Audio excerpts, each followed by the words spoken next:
Good day, everyone. Once again, it's your boy, Pastor Corey Allen Duncan, senior pastor of the City of Hope Community Church, located in the great city of Indianapolis, Indiana.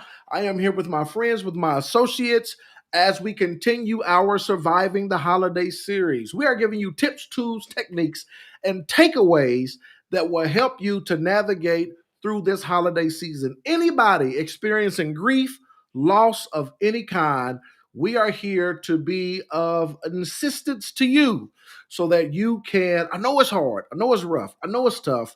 We want to help you survive this holiday season. We have with us, this group, this team has been phenomenal. I've been blessed just being in their presence, and I'm so happy and so excited to have this opportunity to share this moment with them. We have Dr. Ashlyn Douthit, licensed marriage family therapist. We have grief coach extraordinaire, Ray. I got to do my hands like this when I say that because it's one name. Ray.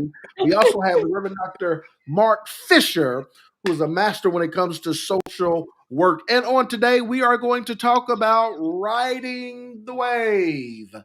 Ride the wave. Your tool, your tip, your technique, your takeaway for today is that when that grief happens, it is absolutely positively imperative that you ride the wave. Dr. Douthat, what does that even mean? Are we going to the beach? Or we got some surfboards?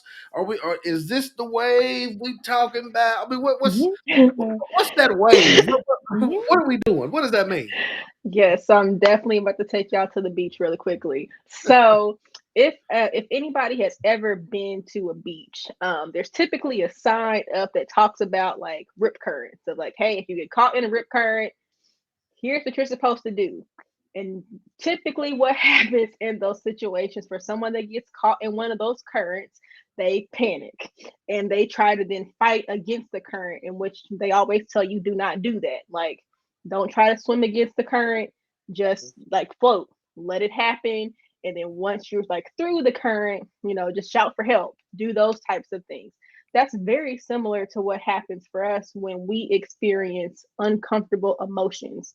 We try to fight them and not acknowledge them, and we try to push them away, which in reality, all that does is further the problem.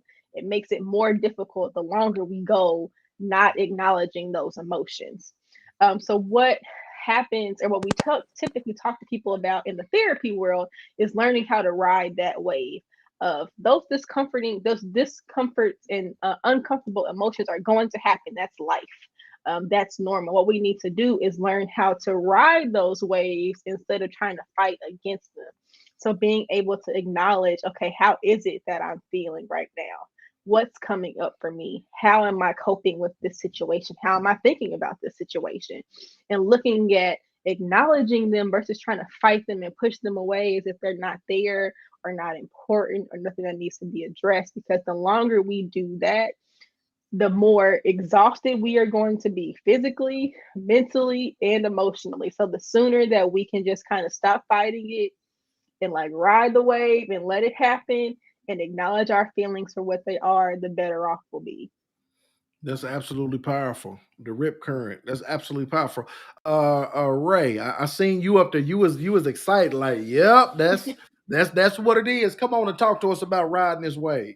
So I have a couple of things to say about riding the wave. The first thing is, Dr. Dothan, you are correct, absolutely correct in that. Having lived in Hawaii, that is definitely something that they talk about, where the beaches and surfers are, that you're just supposed to kind of go with the flow, and that's what that is. Riding the wave is literally going with the flow. Is it uncomfortable? Absolutely. Sometimes not only is it uncomfortable, but you've never been in that space before, and so you're not familiar with it. But in order to keep yourself above water, right? In order to keep yourself afloat, you got to be able to go with that flow. And I have a perfect personal example. So this past Friday, I met with a former colleague who is also a friend. We met for brunch.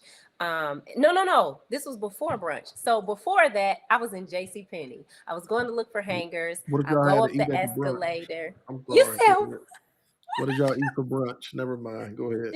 It was not tree bark. I'm gonna tell you what it was since you asked. Nevertheless, I was in J.C. Penney's. I go up the escalator to the home section where they have bedding and all that. And I'm thinking I can find some hangers up here. So as I go up the escalator, I had this kind of overcoming feeling of grief, recognizing that in times past, especially during this season, I will be going up the escalator with my mother because we will be shopping for my nieces. And I'm just in here like, you ain't right. This is not right. You supposed to be here. While I'm looking for hangers like this is not what I'm here for. But in that store by myself, I was absolutely talking out loud. I didn't care who was around me. Thankfully, there weren't too many people around, but I had to go ahead and ride that wave and release those thoughts and those feelings so that I could continue on with my day. So that was kind of the low part of the wave. So then I am at brunch and I was at Cafe Patachou, and what I had was a vegan omelet that was made of it was a garbanzo flour crepe with cashew ricotta and some hummus and avocado. Nevertheless, I happened to see a ministry colleague of mine, and she was having brunch with someone, and the lady was saying that I looked familiar to her. And so, we were trying to figure it out. Well, come to find out, she has a degree in journalism, and she works with a couple of the IU campuses, and she has her PhD, I think it is. And she was saying that she knew me, and my face looked familiar to her because she would see my article in the Recorder. So every 4 to 6 weeks, I have an article in the Spiritual Outlook column. I have an article in the Spiritual Outlook column of the Recorder. And so she said, I read you, I read it. She said, and you do good work. And so I'm sitting here like, this woman who has a degree in journalism and possibly a doctor something or another, who is affiliated and associated with IU campuses, says to me that I do good work, right? And I'm like, oh, and I even, gosh, man. That's all right. Yeah. Mm-hmm. So it is an interesting irony.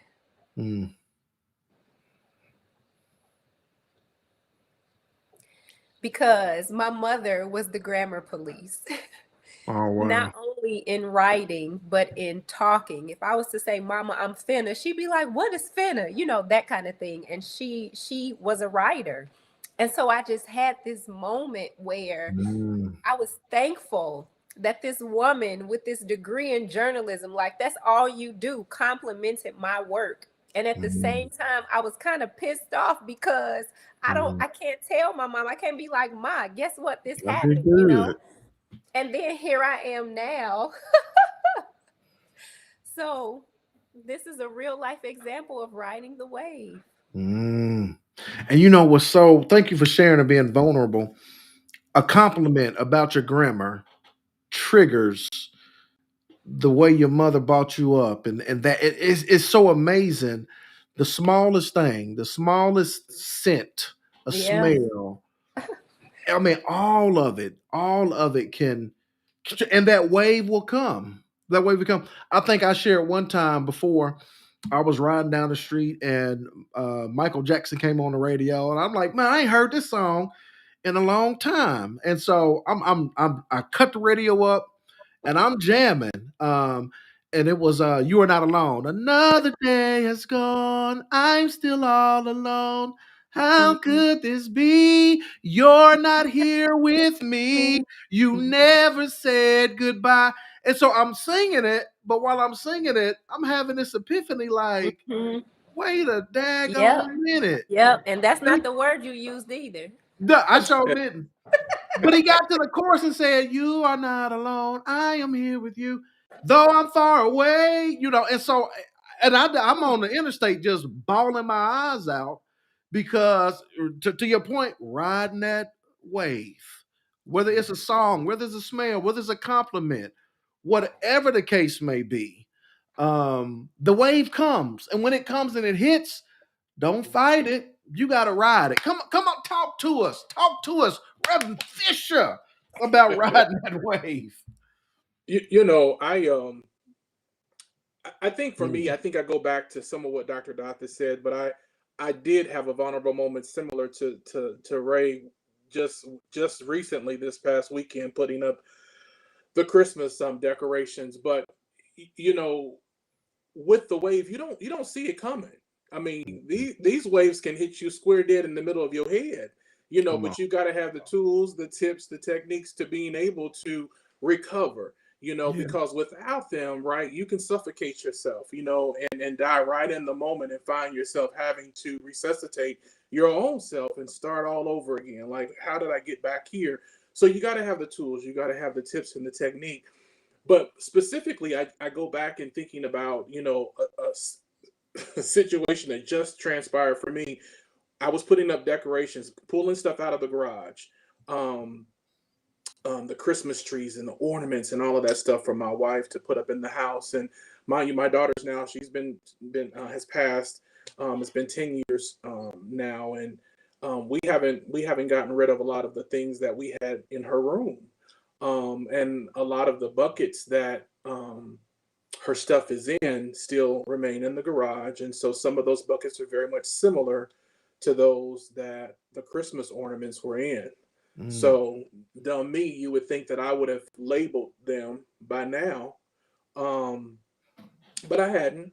So, going through them and pulling everything out, I'm looking, and just so happen I pull open one of her old buckets, and just lo and behold, in one of those buckets were, old pictures that she had drawn that she was in school, and some of them were Christmas pictures. And Oh, wow. so, just sitting there in the garage, and just kind of had that moment, just said to myself, wow, um, you know, Lord, I thank you, for the opportunity to have kept them, but just taking that deep breath in the moment, riding the wave, because it hit hard, just for me, because you go back and you think to yourself, by now she'd have been 20 some years of age, and what it would have been like for life for us if she had not passed. But the long of the short is that thanking them for, having the tools, having the tips, and being able to implement the techniques, to know to it's okay, it's okay to shed the tears, it's okay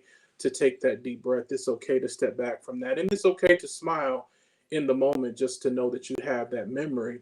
But it was tough. It was tough because I wasn't expecting that. All I was thinking about was, let me get this stuff up out of this garage so Yeah. I can get it in the house, so she can get it put up, and Yeah. we can have this all behind us. But it's something that we just have to be mindful of, is that because there's going to be those ups, there's going to be those downs, as we've shared, through these moments, and we just have to be prepared. It's the unpreparation that will cause the detriment for us in this time, in this season. So we've got to be ready for it. Man, thank you so much for sharing that, Reverend Fisher. What's amazing about everybody's story is, like you said, it can hit at any time, at any place. Hmm. It can come out the blue when you least expect it, when you're taking down Christmas decorations, when you're sitting at brunch, and you get a compliment, when you listening to a song. That wave can come.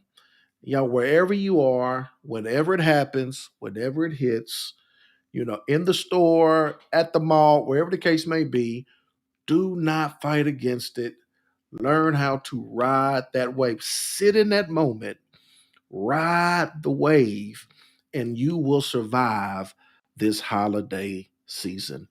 Pastor Corey Allen Duncan Sr., all my friends, all my associates, all my pigs, come on. My partners in grief. We love y'all with the love of the Lord. Look, we praying for y'all. We rooting for y'all that this will be the best holiday season ever, as you survive with all of these tools and tips and techniques that we're giving you. We love y'all with the love of the Lord. Remember, small steps don't got to be a big step. Don't have to be a giant step. Take a small step, and it will lead you to great distances. Now, we love y'all with the love of the Lord. Let's go.